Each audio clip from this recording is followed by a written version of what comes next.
Hello, Patrick Day here, Artistic Director of Young Actor Space here in Los Angeles. I am so lucky today. I am joined by one of our talented alumni, Karan Brar. Karan, you will know his face and you have seen him a lot. He has been studying here at Young Actor Space since 2013, I believe. Best known for his role as Ravi Ross on the Disney Channel original series Jessie and Bunk'd. And on the big screen, you can see him in Diary of a Wimpy Kid, Pacific Rim Uprising. And most recently, he starred in Stargirl, streaming now on Disney Plus. Karan, welcome. Thank you so much for having me, Patrick. I feel like I haven't seen your face in a minute, so it made me very happy when you reached out. Oh, it's made me happy as well. And I like the facial hair. I think it's a nice, wonderful look for more roles. my my managers would say otherwise, considering they're always like, "You are shaving before this audition, right?" Um, but I'll make sure to pass it on. Awesome. Awesome. Well, let's get right to it, right? I just wanted to ask you a couple questions, touch base, and just feel your energy. It's so good to see you. First thing I wanted to ask you is I want to talk a little bit about directing. What does a good director give you? A good director gives me space, and by that I mean, I'm sure that every actor can relate to this feeling of being anxious before a big scene or just being anxious about their first day on set. And on this last project I worked on, Stargirl, Julia Hart, the director, she was just so great about whatever craziness was happening on set. When it was just her and I working together, I think anxious as I was to be like, oh, I promise I can get it in the next take, or I want to get it right. Just I'm sorry it's taking me so long.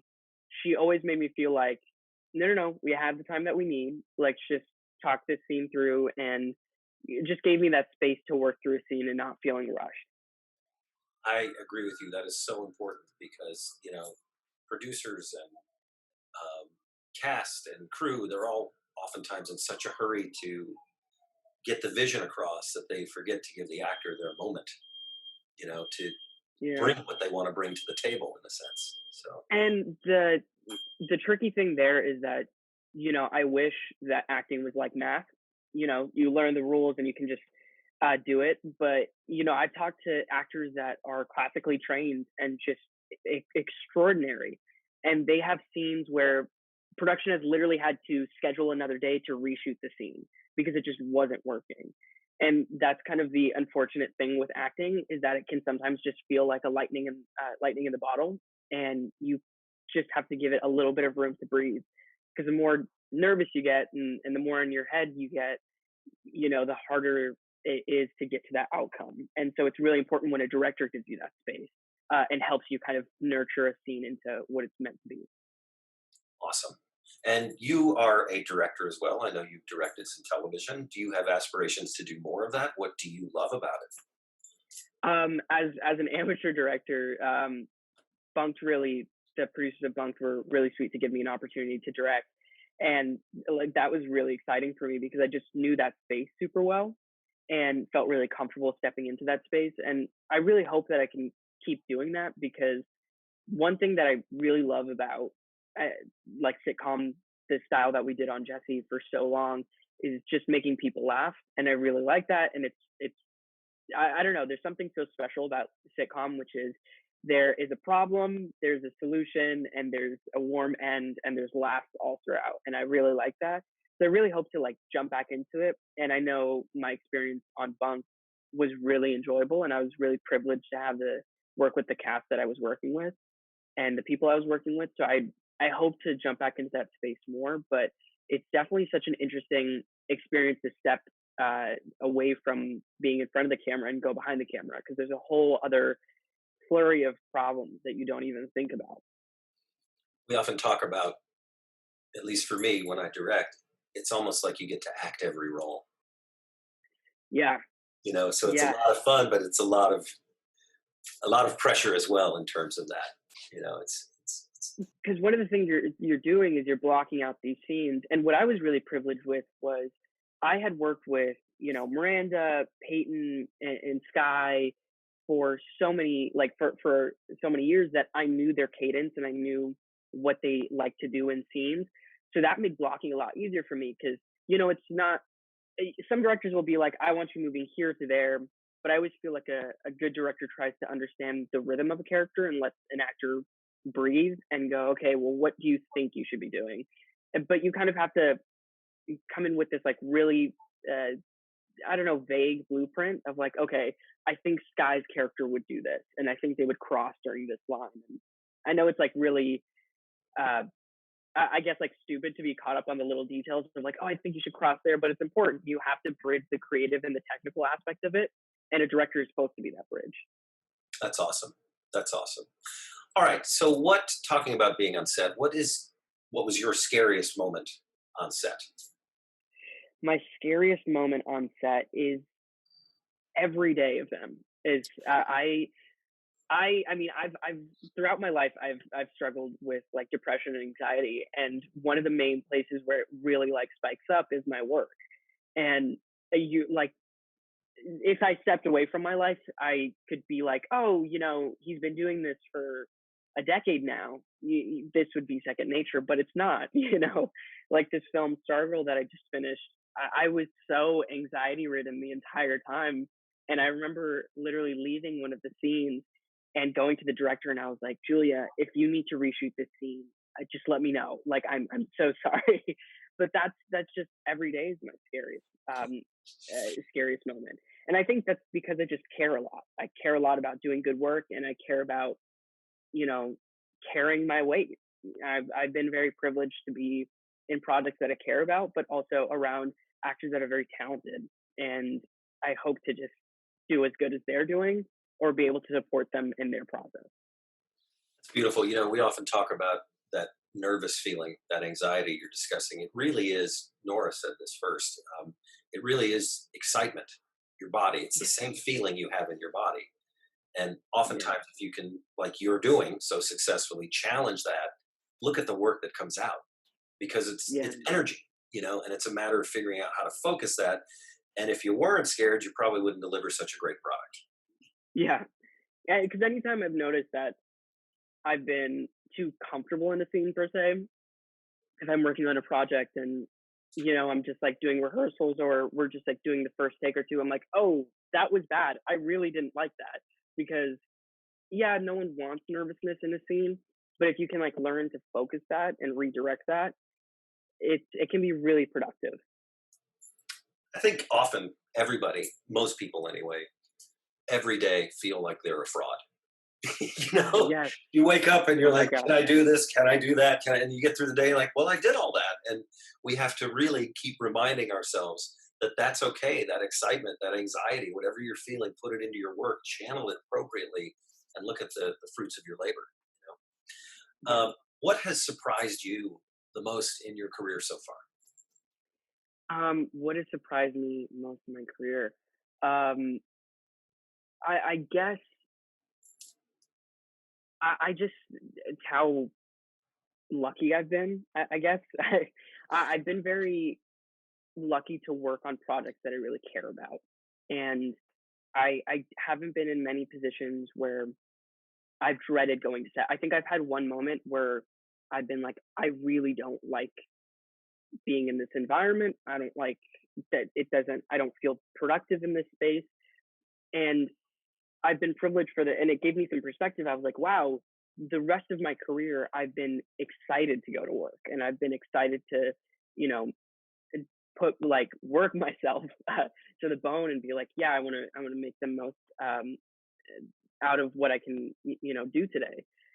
So that's kind of what surprised me the most is I'm like, oh wow, I have been very privileged to step into all of these different roles that have felt like a growing effect in my career, but that have also been so much fun to work on and I care about putting effort into. And that appreciation has served you well because it leads to more. I truly believe that.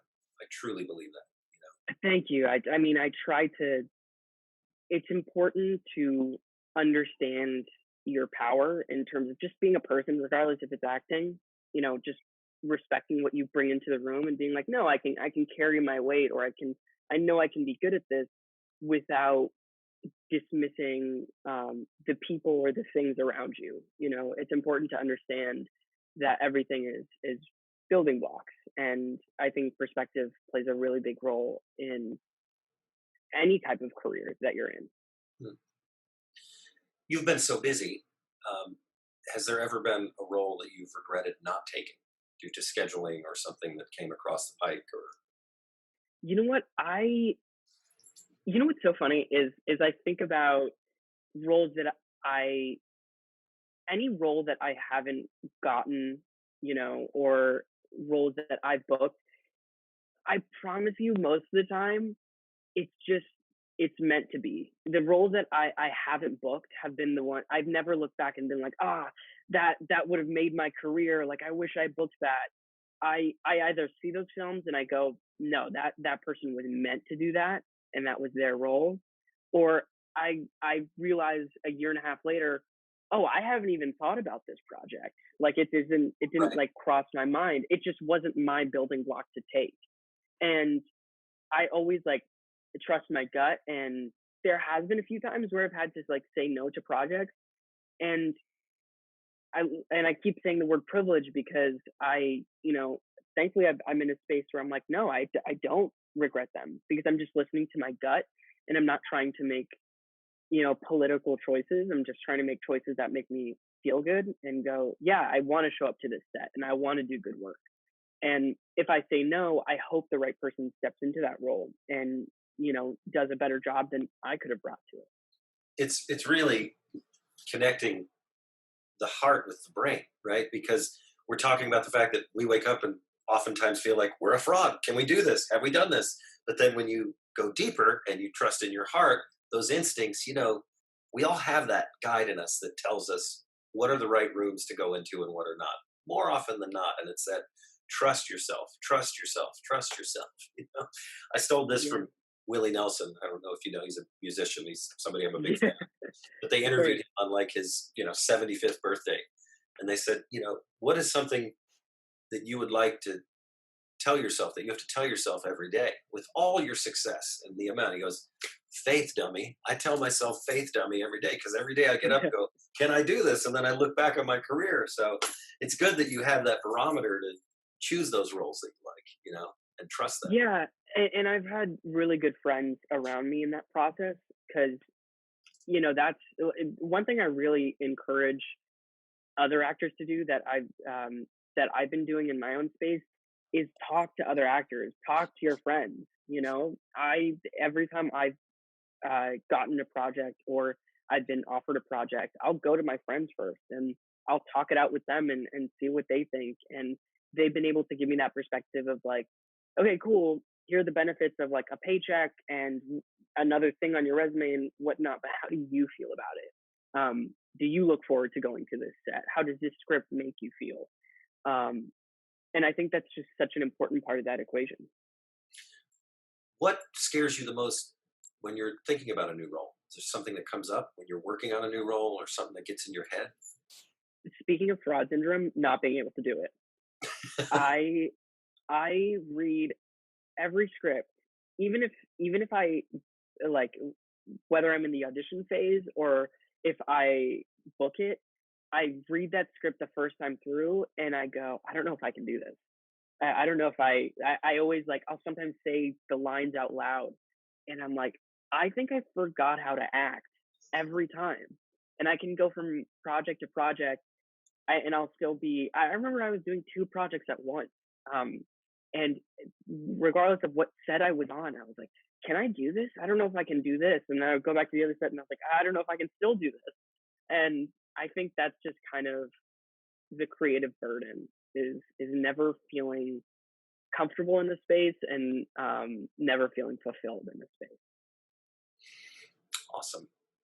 Tell us about your experiences doing stunts, dangerous things on sets. I know there's been a lot of physical comedy in your career, but anything else that you've experienced that you'd like to share? What's funny is my biggest like stunt heavy film I did was Pacific Rim Uprising. And that was it was we not only were we working out like 5 days a week with a trainer, we had we were doing stunt training, fight training, we were on wires, and treadmills.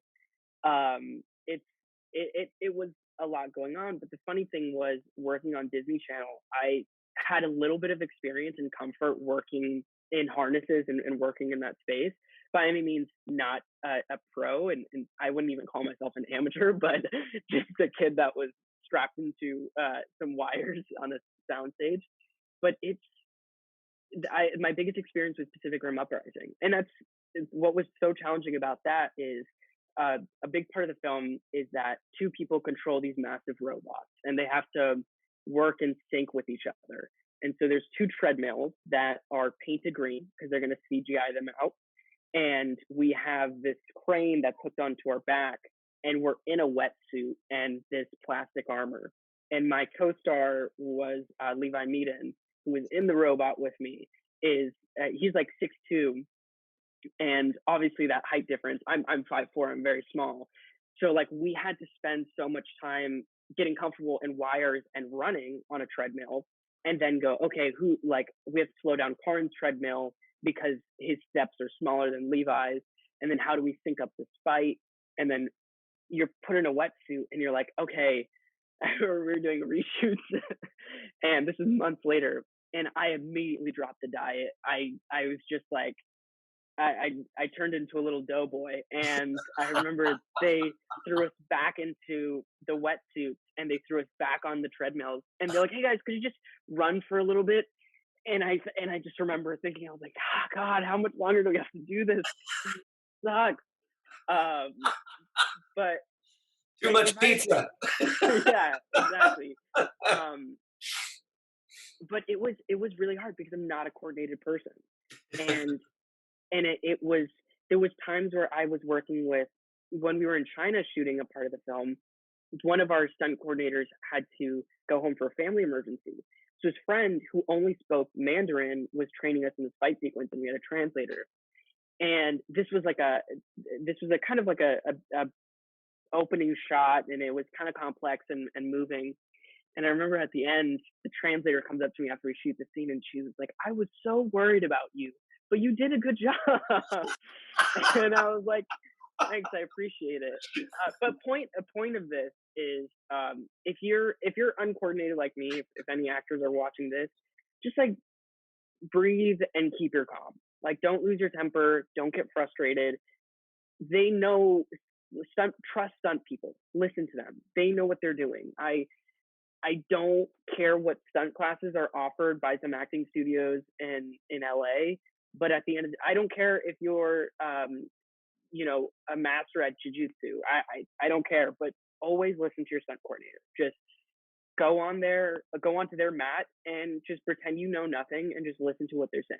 And they will get you from point A to point B safely, correctly, and make you look amazing in the process. It's really, oftentimes you'll get jobs like you're getting, what you're discussing. Not only do they need actors, they need athletes. They really do.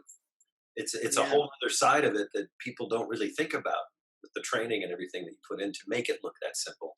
And I so agree with what you're talking about. We talk about here at Young Actor Space with how important relaxation is to all of this. Yeah. Whether it's a stunt or acting or anything, that's the first thing: relax, listen, react. If you can relax and just focus on listening and reacting on the day, you're doing your job. That's easier said than done oftentimes, but it's a lot of the formula. It's so important because there are times when there was a point where our character, me and Levi's character, has this whip, and our characters had to run and jump and had to be turned to the side and then fling this imaginary whip. And anytime I'm in those moments, there'll be countdowns, and it can feel very stressful. But what I always try to do is I'm like, okay, just breathe, because I need to listen to the stunt coordinator. I need to hear if something's wrong. I need to be able to go like, no, guys, can we stop? Something doesn't feel right. And so just all those rules that you teach your actors in scenes are so applicable to stunts, which is, like you said, like, relax, listen, react. Because that's all stunt coordinators are asking you to do, is just relax and listen to them. Yeah. Actors. What actors do you love and why? The work. You know who I love a lot right now is I just finished Ozark season 3, and Jason Bateman is just extraordinary. And Patrick, as I'm sure you've experienced on the production side, is once you're, you work in a project, film and television is just ruined for you forever because all you think about is the logistics Right. of scenes. You're like, you can appreciate great work, but sometimes I'm sitting there and I'm watching Jason Bateman and I'm like, here's probably some of the most pivotal scenes in the entire season. There is a crazy amount of things going on, and he's directing it, which is just a whole, that's a whole other thing to deal with. Because even if it's just like a simple thing where someone dies in a scene, you have to make sure your actors are comfortable. You have to make sure you have your shot list together.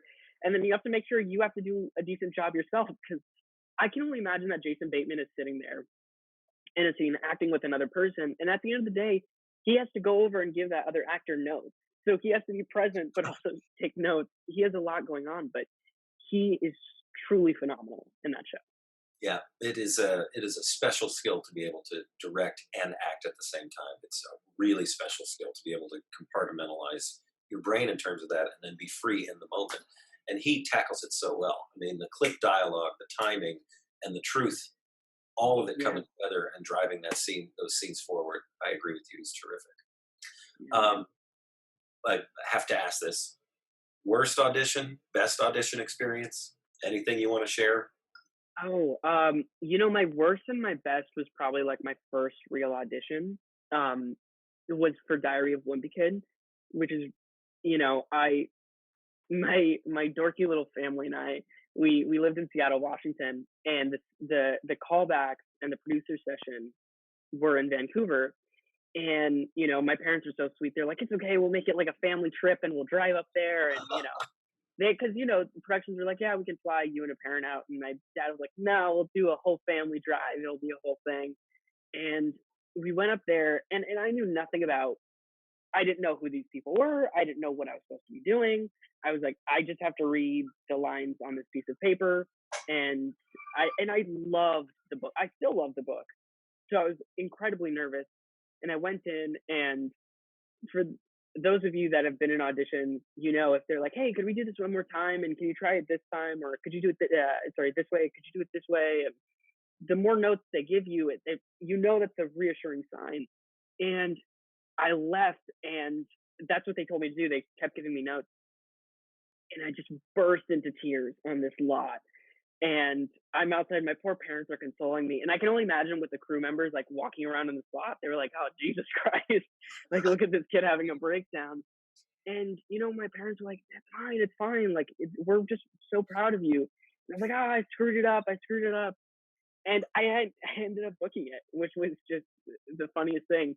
So yeah, like I find myself, I'm getting better at gauging, okay, like that was a good audition or that was a bad audition. But it's so funny that the one that felt the worst, but also was my best was probably my first. Well, we got that out of the way, right? Yeah.